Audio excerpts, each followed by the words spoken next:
അപ്പോൾ ഇതേ ഇതിത്രയും ബോംബാണ് കേട്ടോ. ബോംബെന്ന് പറഞ്ഞാലും പോരാ, അതുക്ക് മേലെയാണ്. ഈ ബോംബിനെ നട്ടതിൻ്റെ വീഡിയോ ഒക്കെ ഞാൻ ഇട്ടിരുന്നു. അതിൽ ഞാനിതിൻ്റെ പേരും പറഞ്ഞിരുന്നു. നല്ല വെറൈറ്റി പേരാണ്, കേൾക്കാനൊരു ഇമ്പമൊക്കെ ഉണ്ട്. പേരാണ് ഹെബനാരോ. ഇതിപ്പോൾ പഴുത്ത് തുടങ്ങിയിട്ടുണ്ട്. ഇതിൻ്റെ 2 തരം കളർ എനിക്കുണ്ട്. ഇതിൻ്റെ നിറം കണ്ടോ, ഇത് കടും പച്ച അല്ല കേട്ടോ, ഒരു ലൈറ്റ് പച്ച. ഇതും ഹെബനാരോ ആണ്. ഇതിങ്ങനെ ഡാർക്ക് പച്ച നിറമാണ്. ഇതിനെ തൊടുമ്പോഴേ എൻ്റെ കൈ ഒരു നീറ്റലാണ്. അത്രയ്ക്ക് എരിവാണ് കേട്ടോ ഇതിന്. കറികൾക്കൊക്കെ എരിവ് ഇഷ്ടമുള്ളവർക്ക് ഇത് സൂപ്പറാണ്.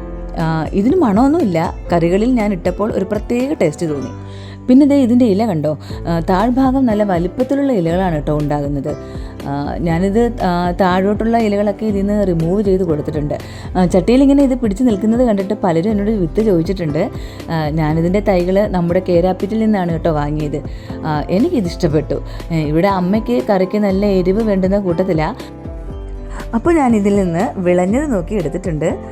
ഇതെങ്ങാനും ഒന്ന് പൊട്ടണം, എൻ്റെ പണി പാളും.